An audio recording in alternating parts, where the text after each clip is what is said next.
պայքարելով մինչ դա Սամվել Կարապետյանի նկարների դեմ, հիմա էլ պայքարում են Սամվել Կարապետյանի անվան դեմ, մենք հասկացել ենք, որ այնտեղ ապրելը անհնար է եւ դուրս ենք եկել ստիպված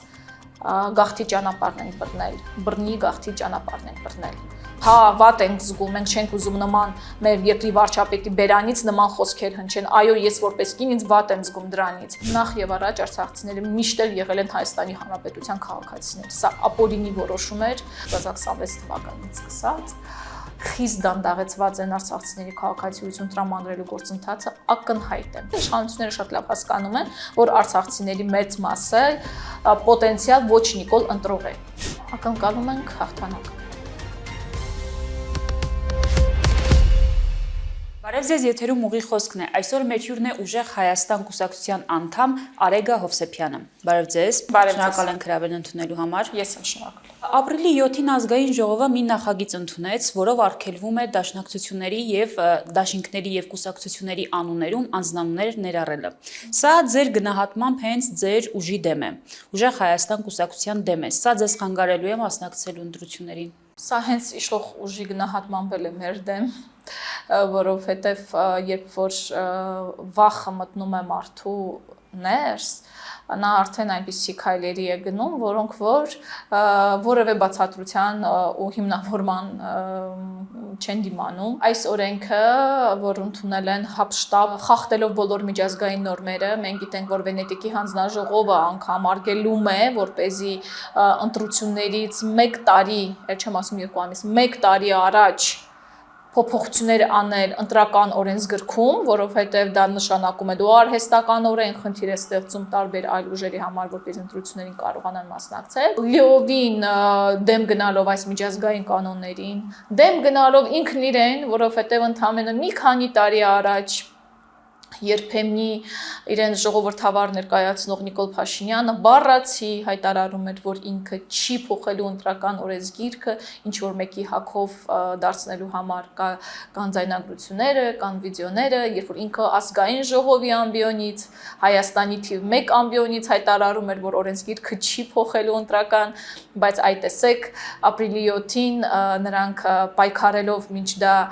Սամվել Կարապետյանի նկարների դեմ, հիմա էլ պայքարում են Սամվել Կարապետյանի անվան դեմ։ Նրանց այս ջանքերը արդեն գիտեք անգամ պարզ քաղաքացիներն են հասկանում, որ ակնհայտորեն ջղաձգումների մեջ են, նրանք տեսնում են շատ լավ թվերը, սոցհարցումների, մարդկանց շփումների ընդհանուր միջավայրը եւ հասկանում են, որ իրենց իշխանությանը հաշված ամիսներ են մնացել։ Ինչպես եք դուք մասնակցելու անվան փոփոխություն եք անելու, նախապես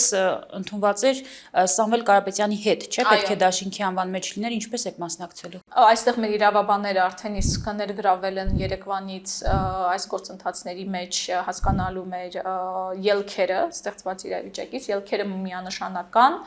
այլ հարց է, թե որն ենք մենք ընտրելու, ինչպես գիտեք, որ ամսի 13-ից, եթե չեմ սխալ, 13-ից մինչև 23-ը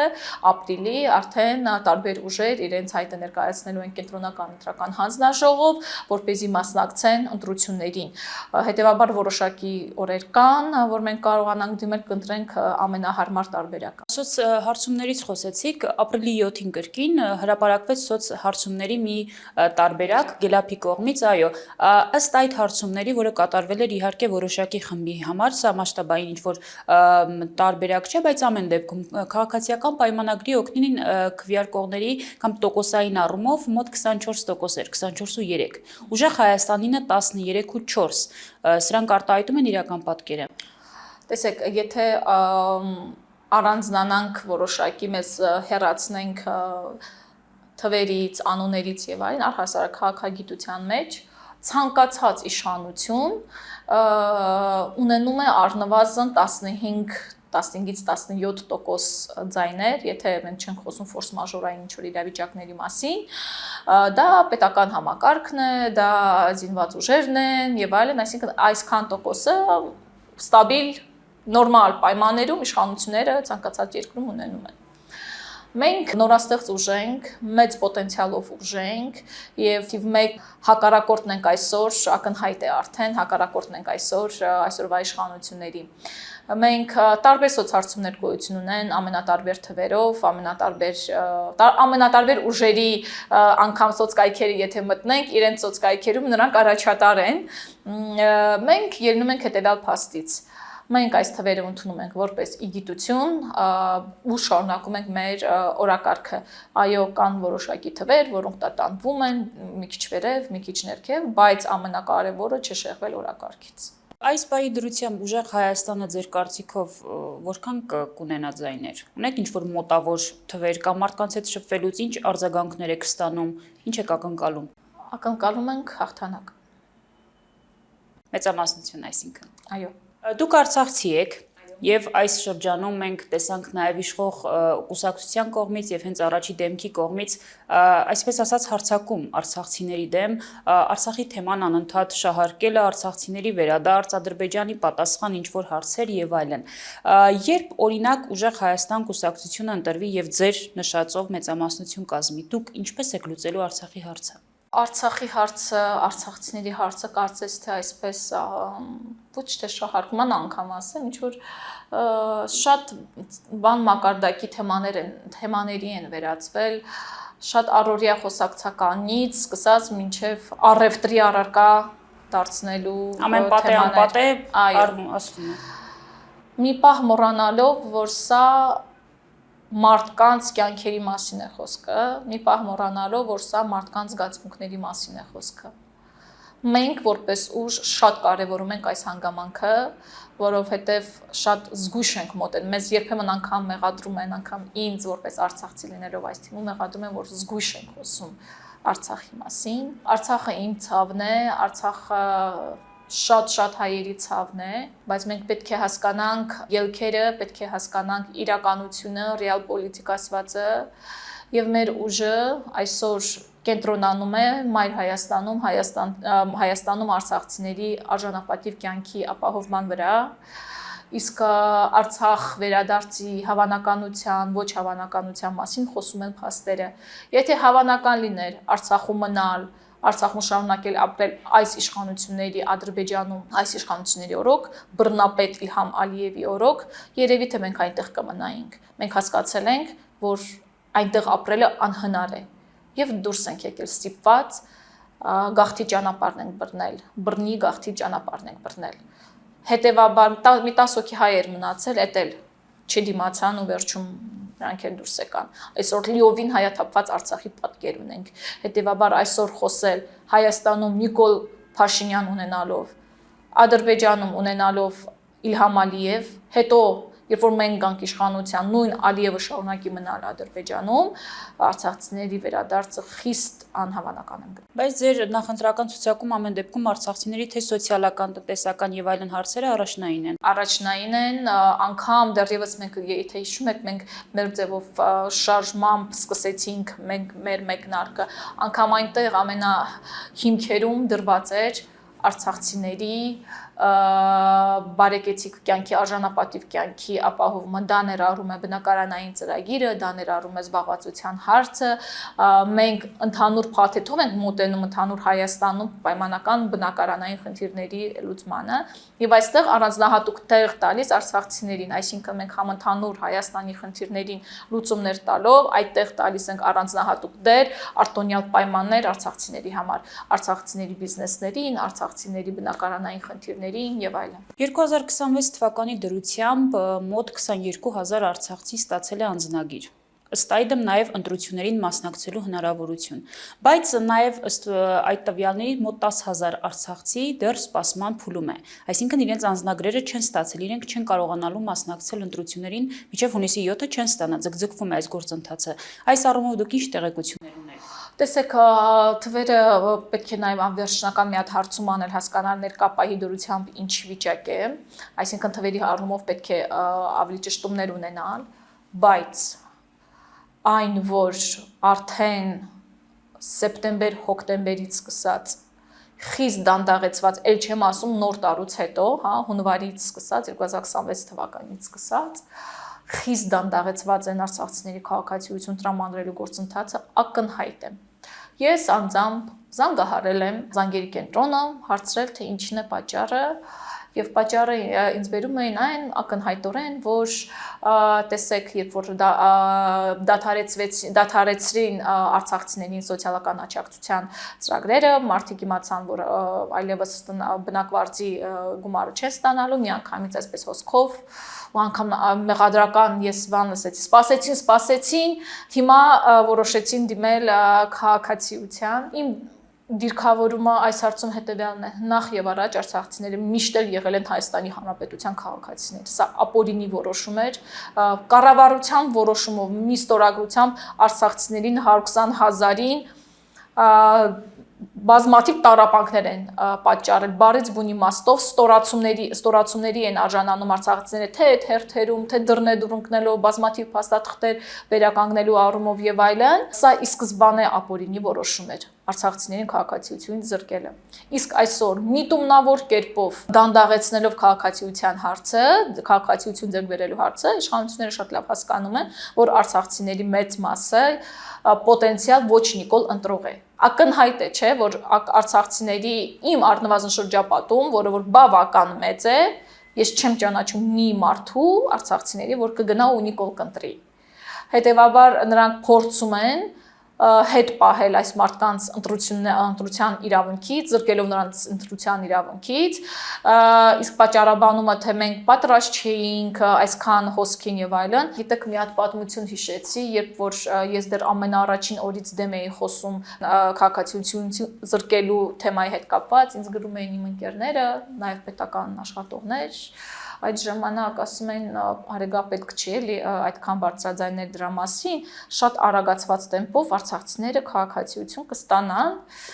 Ես էլ ասում եի, պատասխանը իհարկե կար ինչ որ հիմա ես ձեզ ասում, որ ապօրինի է եւ այլն։ Հիմա տեսնում ենք մարդիկ կան հոկտեմբերից դիմել են քաղաքացիության, որ 2 ամսում առավելագույնս պիտի ստանային քաղաքացիություն, մինչ օրս չեն ստացել։ Բարօրինակը, ինչու նրանք պատրաստ չեն այդ որոշումը ընդունելուց առաջ, նրանք համապատասխան ենթակառուցվածքները պետք է ստեղծեին, որպեսզի մարդիկ դիմեին ու շատ հանգիստ կարողանային իրենց քաղաքացիությունը ստանալ։ Միտումնավոր վարվող քաղաքականությունը այդքանը։ Դուք արցախցիների աջակցություն ունեք ձեր ուժի նկատմամբ, ինչ է ձեր շրջապատում։ Սամվել Կարապետյանի վարկանիշը արցախցիների շրջանում միշտ էլ բարձր է եղել, միշտ։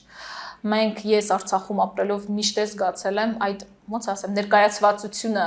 Սամվել Կարապետյանի Արցախում։ Միայն մի հիվանդանոցը բավական է, որ հիշենք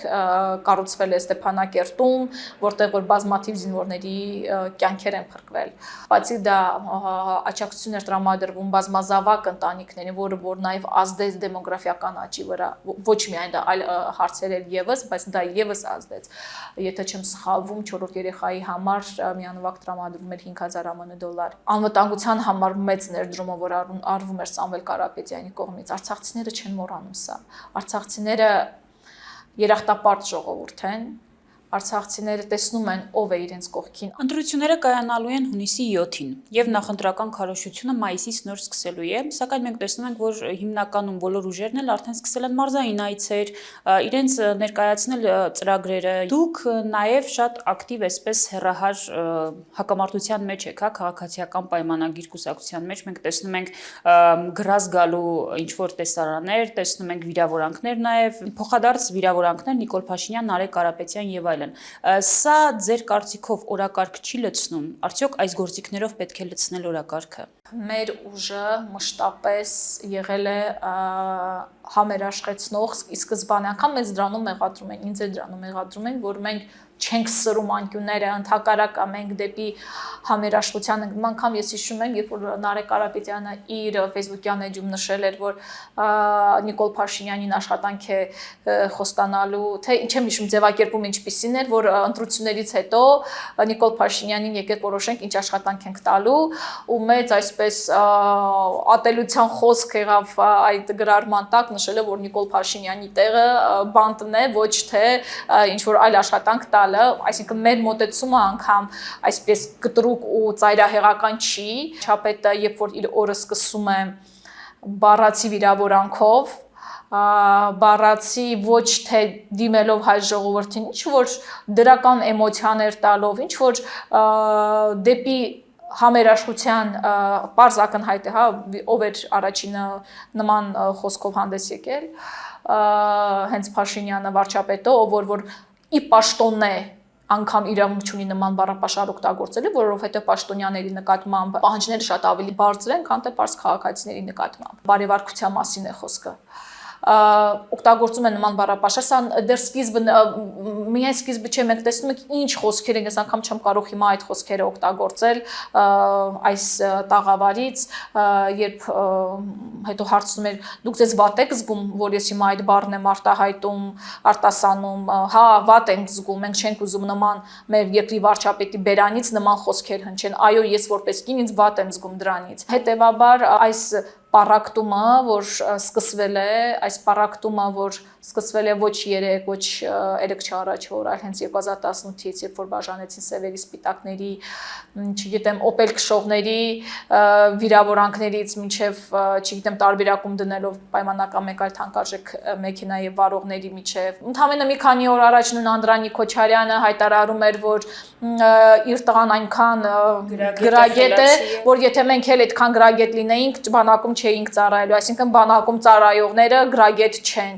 Այս տարբերակումը հենց սկիզբը դրել են նրանք եւ սրան վերջ գալու է, որովհետեւ նրանք թույլ ղեկավարություն են, նրանք չեն կարող այսպես շարունակել, ժողովուրդը փոփոխություններ է ուզում եւ այդ փոփոխությունները կարող է բերել Սամվել Կարապետյանը, ուժեղ մարդը, որ իր գործերով է ապացուցել իր խոստումներն ի կատարածելու հանգամանք։ Տեսեք, առաջին անգամ չէ, որ մենք այդ խոսույթը, այդ խոսելաձևը լսում ենք Նիկոլ Փաշինյանից տարբեր հարթակներում, տարբեր իրավիճակներում, մարզային այցերի ընթացքում ենք տեսնում ամեն մարզում մի իրավիճակ լինում է, որտեղ նա հունից դուրս է գալիս, մարդկանց հետ կռվում է եւ այլն, արտահայտություններ է անում։ Այդ ճիշտ է նույն կերպ պատասխանելը։ Այսինքն սրա մասին է խոսքը, պատասխան տալը նույն խոսույթը ոնց որ հագուր տալ այդ խոսույթի շարունակմանը։ Ճիշտ է այդ խոսույթը չսկսելը։ Ճիշտ է, մենք գիտենք, որ հայերս, հատկապես հայ տղամարդիկ, շատ բծախնդիր են մոտենում իրենց արժանապատվությանը եւ շատ բծախնդիր են մոտենում, երբ որ դու քեզ իրավունք ես վերապահում մեկ այլ անձի վիրավորելու։ Այս սա է անհիմն։ Իսկ եթե դու վիրավորում ես ինչ-որ մեկին, պետք է պատրաստ լինես ոչ թե հակադարձ վիրավորանքին, այլ հակահարվածին։ Ձեր ուժի նախընտրական այդ ծրագրերում սկզբում տնտեսականը ներկայացվեց, այնուհետև անվտանգայինը եւ նաեւ հենց իշխանական կողմից տարբեր հարթակներից հարցակումներ էսպես եղան նաեւ անվտանգային ծրագրում Արթուր Ավանեսյանի Կանդազի, այսպես ավելի լավ մարդիկ հեռուստադիտողները կճանաչեն, նրա անձի շուրջ խոսակցությունների տեսքով եւ դուք նաեւ գրել եք, որ այդ անձի հետ կապված դուք նույնիսկ նրա անունը տալու իրավունք չունեք, որ մնաց թե խոսել գործունեությունից։ Ինչպես եք դուք կարողանալու օրինակ մարդկանց մոտ այդ բամբասանքները ցրել, որոնք ավելի շուտ են տեղ հասնում, քան օրինակ դրա հերքումը։ Այստեղ մեր գործը այնքան հեշտ է, որովհետև պարոն Արթուր Ավանեսյանին այսպես փորձել վարկաբեկել այնքան դժվար է։ Պարոն Ավանեսյանը ամբողջ իր կյանքը անցկացրել սահմանին, ամբողջ իր կյանքը 30 տարի այդ մարդը եղել է սահմանին։ Ու մի իշխանության ղեկավար, ով որ չի ծառայել, Նիկոլ Փաշինյանը չի ծառայել, Եվ խմբակցությունից մի շարք մարդիկ մեծամասնությունը, ով որ գնում էր ապրիլյան պատերազմին մասնակցելու մայիս ամսին, դա էլ կարծես թե ծաղրանքի արժանի ու ասես թափահարում էին, այո, թափահարում էին, մենք մասնակցել ենք ապրիլյանին, ապրիլյանը վերջացել էր, մայիսին իրան գնում էին մասնակցելու ապրիլյան պատերազմին։ Համարձակվել խոսել Արթուր Ավանեսյանի մասին, դա առնվազն անբարոյականություն է։ Իրանք որևէ կարմիր գիծ չունեն արդեն, այդ ակնհայտ է, բայց Արթուր Ավանեսյանի ժողովուրդն է սիրում, Կանդազին ժողովուրդն է սիրում։ Ես մի քանի օր առաջ ընդամենը միասին որոշեցինք ես ու ինքս զբոսնել քաղաքով, որովհետև արդեն այնքան գործը շատ էր շենքի ներսում, ասացի պարոն Ավանեսյանի եկեք գնանք մի քիչ զբոսնելու։ Այդ 15 րոպե զբոսանքի ժամանակ 15 հոգի էին մոտենում ձեռք սեղմելու պարոն Ավանեսյանին։ Նրանք վախեցած են պարոն Ավանեսյանից, նրանք վախեցած են Սամվել Կարապետյանից, նրա համար փրփուրներից են փորձում կախվել ու ինչ-որ մեղադրանքներ հնչեցնել, բայց ես որպես արցախցի ու ինձ թվում է արցախցիներից շատերը անգամ Կանդազի անունը իրական Երևի մի քանի տարի առաջ եմ իմացել, որովհետև ինքը հետախույզ է, ինքը պրոֆեսիոնալ հետախույզ է։ Նրան փորձել վարկաբեկելը անարդյունք գործ է եւ խորհուրդ եմ տալիս չսկսել նման անհեռատես վարկագիծ դրսևորել։ Ձեր ծրագրում նաև շատ այսպես խոսակցությունների առիթ դարձավ իսրայելցի փորձագետի ներգրավումը անվտանգային ծրագրերում։ Բոլորի խոսույթը հետևյալն էր, ինչպես է հենց Իսրայելը, որը տեսնում ենք Իրանում հիմա պատերազմ է, այս պահին իհարկե հրադադար է, 2 շաբաթյա, բայց ամեն դեպքում իմանալով Իսրայելի գործելավոճը հենց մեր պատերազմների ընթացքում, դրանից հետո Ադրբեջանի հետ համագործակցությունը, ինչպես է հենց իսրայելցի փորձագետը դուք ներկայացնում եք որպես անվտանգության երաշխիք, այսպես, որը կարող է օգնել անվտանգությանը։ Պարոն Ցվիկա Խայմովիչը մեր թիմի համար որպես խորհրդատու է։ Նա որպես անհատ է ներկայանում, ոչ թե որպես Իսրայելի ներկայացուցիչ։ Սա ի սկզբանե ֆիքսենք ու անցնենք առաջ։ Պարոն Ցվիկա Խայմովիչը աշխարհում top 5 լավագույն հակաօդային պաշտպանության մասնագետներից է։ Եկեք շատ կարճ հետ գնանք դեպի անցյալ։ Ինչից էին մեր զոհերը ամենամեծ թիվը զոհերի, որ ինչի պատճառով էր։ Օդը պաշտպանված չէր։ Եկեք մի կողմ դնենք վերջապես մեր զգացմունքային գնահատականները, հասկանանք այս անձնավորությունը ինչքանով կարող է մեզ օգուտ տալ մեր օդը պաշտպանելու համար, հասկանանք եւ փորձենք մեր զինվորների կյանքը փրկել։ Մեզ համար առաջնային է հայ զինվորի կյանքը։ Ավելին ասեմ, Հայաստանի իշխանությունները, անկախ դրանից դա լինեին Նիկոլ Փաշինյանի իշխանությունը նախորդ եւ այլն, պետք է շատ ավելի խելացի լինեին, իրենք առաջինը Իսրայելի հետ գնային նման համագործակցության, որպեսզի Հայաստանի օդը թե 20 թվականին, թե 23 թվականին պաշտպանված լիներ եւ մենք չունենայինք նման թվով զոհեր։ Իհարկե այստեղ պետք է նաեւ քաղաքական կամք այդ զենքերը օգտագործելու, դա հարցի շատ ավելի խորը, շատ ավելի այլ կողմն է, բայց եթե դու ունենայի պաշտպանված երկինք, դու կարողանայիր ավելի քիչ զոհերով դուրս գալ պատերազմից։ Եվ հետո պարոն Ցվիկա Խայմովիչը ինքը այո իր երկրի նվիրված անձնավորություն է, բայց որտեղ այդ երկրի սպա է բարձրաստիճան, ի վերջո գեներալ է։ Բայց ուզում եմ նշել, որ մենք նաև մեր շփումներ ունենք Իրանի դեսպանատան հետ, եթե փորձենք հասկանալ ինչքանով Իրանը կարող է հակազդել մեր նման վարքագծին, մենք նշում ենք, որ մեզ համար Հայաստանի շահերը առաջնային են, սա այս քայլը ընդդեմ որևէ պետության, որևէ դերակատարի չէ, այլ ընդամենը Հայաստանի պաշտպանության համար է։ Սա մեզ համար առաջնահերթություն է։ Ամեն դեպքում որոշ մարդկանց մոտ սա բացասական տպավորություն թողեց եւ հենց այնպիսի մարդկանց, ովքեր ունեն հանրային ճանաչելիություն եւ այլն, եւ հարում էին կամ գոնե խոսում էին լավ կողմով ուժեղ Հայաստան կուսակցության մասին, այս քայլը նրանց մոտ հիասթափություն առաջացրեց։ Այդ մարդկանց հետ էլ որ մենք սկսում ենք այս բացատրական աշխատանքները ասելով, որ ինչպես որ ես հիմա թվարկեցի, որ սա անհատի հետ հարաբերություններ են, ոչ թե պետության, որտեղ պետությունը շատ ավելի խորքային պետք է լինի երկկողմ հարաբերությունները, երբ որ բացատրում ենք, որ սա հայ զինվորի կյանքը փրկելու համար է,